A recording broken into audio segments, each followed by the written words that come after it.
یہ ہارون کی بہن نہ تو آپ کے والد برے آدمی تھے نہ آپ کی ماں بد کردار تھی، تو آپ نے یہ کیسے کیا؟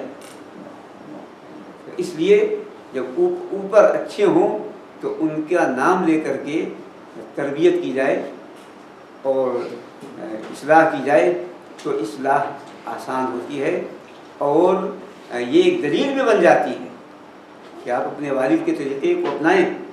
اور یہ سب کی سب ایک کڑی ہے تمام انبیاء علیہ السلام، تو اب یہ رسول اللہ صلی اللہ علیہ وسلم لائے ہیں، اس لیے اب ان پر ایمان لائیں۔ تو یا بنی اسرائیل اس لیے کہا، اسی لیے جو ہم صرف اسرائیل کہتے ہیں صحیح نہیں ہے، یہ صحیح نہیں ہے۔ ہم کہہ دیتے ہیں کہ اسرائیل میں یہ ہو رہا ہے، اسرائیل کہنا یہ صحیح نہیں، غلط ہے۔ اس لیے اسرائیل و یعقوب علیہ السلام، کسی ملک کا نام اسرائیل کیسے ہوگا؟ یا کیسے ہم کہیں گے اسرائیل یہ اسرائیل میں یہ ہو رہا ہے، یا فلاں جگہ یہ اسرائیل ہے، یہ نہیں کر سکتے۔ تو جو لوگ کہتے ہیں یہ اسرائیلی ہیں، نہیں کر سکتے، اس لیے کہ اسرائیل یعقوب علیہ السلام کا نام، یہ اسرائیل کے بیٹوں، یہ ہم کہتے ہیں اے اولاد آدم، اے بنی آدم، یا اولاد یعقوب علیہ السلام۔ اور یعقوب علیہ السلام کہے گا کہ کس طرح انہوں نے اپنے بیٹوں کو وصیت کی ہے، اپنے بیٹوں کو وصیت کی ہے، تمام بیٹوں کو اکٹھا کر کے تم میرے بعد کس کی عبادت کرو گے؟ سورہ بقرہ میں بات تفصیل سے آئے گی۔ تو اس بلند مقام پہ فائز تھے یعقوب علیہ السلام، تو ان کے حوالے سے ان کی جب نسبت کر کے اللہ تبارک و تعالیٰ نے فرمایا تاکہ ان کے اندر، ان یہودیوں کے اندر جذبہ پیدا ہو اور اپنے والد کے طریقے کو اپنانے کا عہد کریں اور وہ ایمان میں داخل ہو جائیں۔ فرمایا یا بنی اسرائیل اذکروا،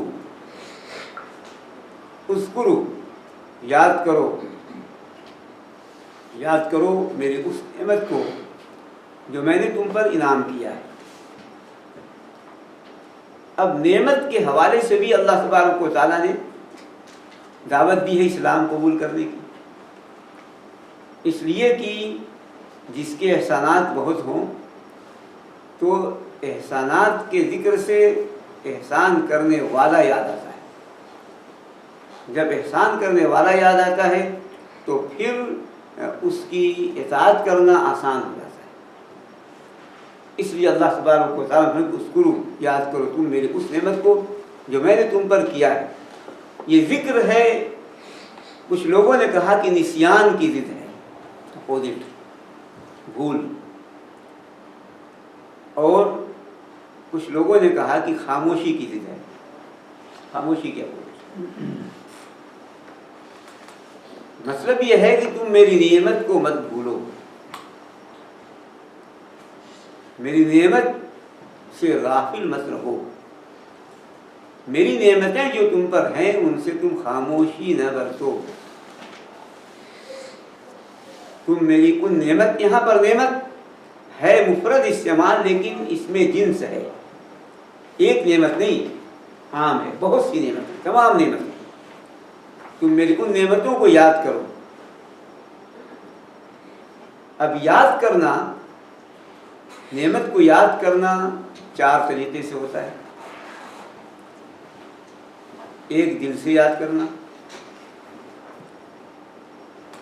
دوسرے زبان سے یاد کرنا، تیسرے وہ اعضاء و جوارح سے یاد کرنا، اور چوتھے عمل سے یاد کرنا۔ مثال کے طور پر دل میں اللہ نے جو نعمت کی ہے اس کو دل سے یاد کرے، دل میں لائے، یہ دل سے یاد کرنا ہوا۔ زبان سے کہے وَأَمَّا بِنِعْمَةِ رَبِّكَ فَحَدِّثْ، تکبر نہ ہو، فخر نہ ہو، عاجزی اور شکریہ کے طور پر فرمایا حکم دیا اللہ تعالیٰ نے تو آپ اپنے رب کی نعمت کو بیان کیجیے۔ کہ زبان سے بیان کرنا ہو، زبان سے بیان کیا نعمت کو، اور جو اعضاء و جوارح سے وہ یہ ہے کہ جو نعمت اللہ تبارک و تعالیٰ نے دی ہے اس نعمت اس کو استعمال کرے اللہ تبارک و تعالیٰ کی مرضی میں. جیسے ہاتھ دیا اللہ تبارک و تعالیٰ نے، یہ اللہ تعالیٰ کی نعمت ہے. اب اس کا استعمال یہ ہے کہ اب اس ہاتھ سے قرآن کھولے اور یہ نعمت کا ذکر کرنا ہوا، نعمت کا یاد کرنا ہوا. اور نعمت کی ناقدری ہوگی جب اس ہاتھ سے جا کے کوئی ٹی وی کا وہ چینل کھولے جو برا ہو.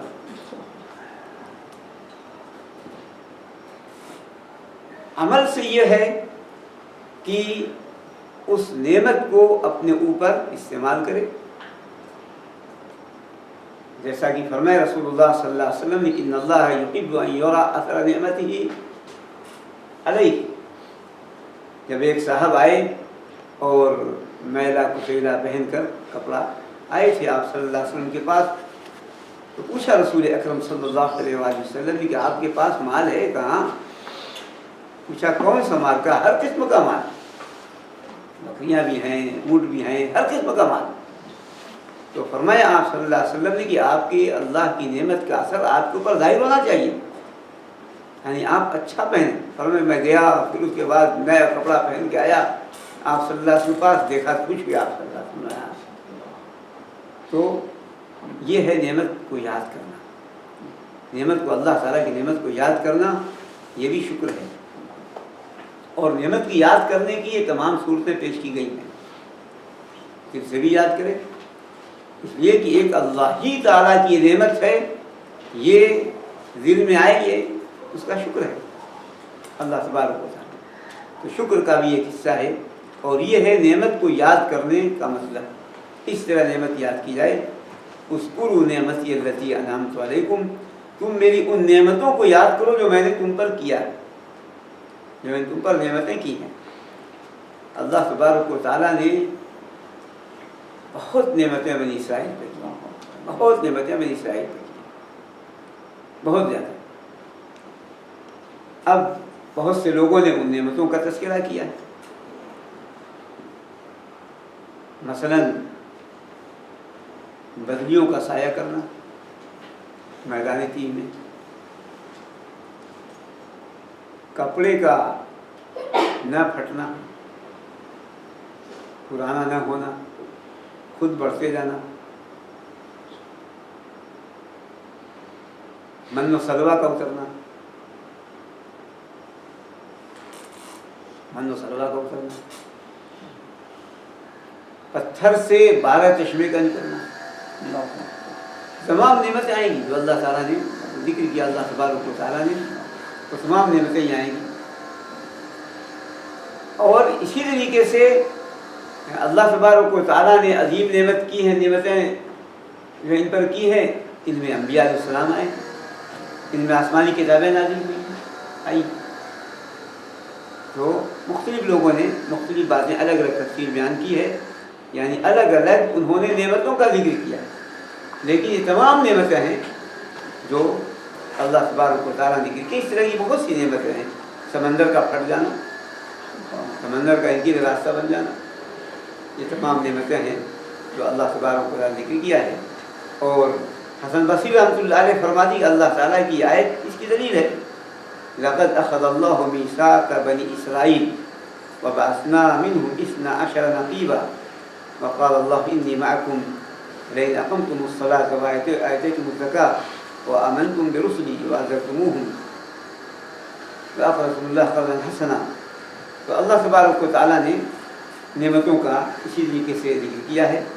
بہت سی دوسری نعمتیں ہیں. فرمایا اللہ تبارک و تعالیٰ نے اسی طریقے سے دوسری جگہوں پر بھی کہ اللہ تبارک و تعالیٰ نے نعمتوں کا ذکر کیا ہے. تو یہ ہے نعمتیں. اذکروا نعمتی التی انعمت علیکم، نعمت کی یاد کرنے سے شکر کا جذبہ بیدار ہوتا ہے. احسان جب محسن یاد آتا ہے تو پھر اس کی اطاعت کا جذبہ پیدا ہوتا ہے. تو فرمایا اللہ تبارک و تعالیٰ نے اے بنی اسرائیل تم میری ان نعمتوں کو یاد کرو جو میں نے تم پر انعام کیا ہے. انعام کیا ہے سیدھے اللہ تعالیٰ نے کہہ دیا وآمنوا، ایمان لے آؤ، نہیں کہا. پہلے احسان کا تذکرہ کیا.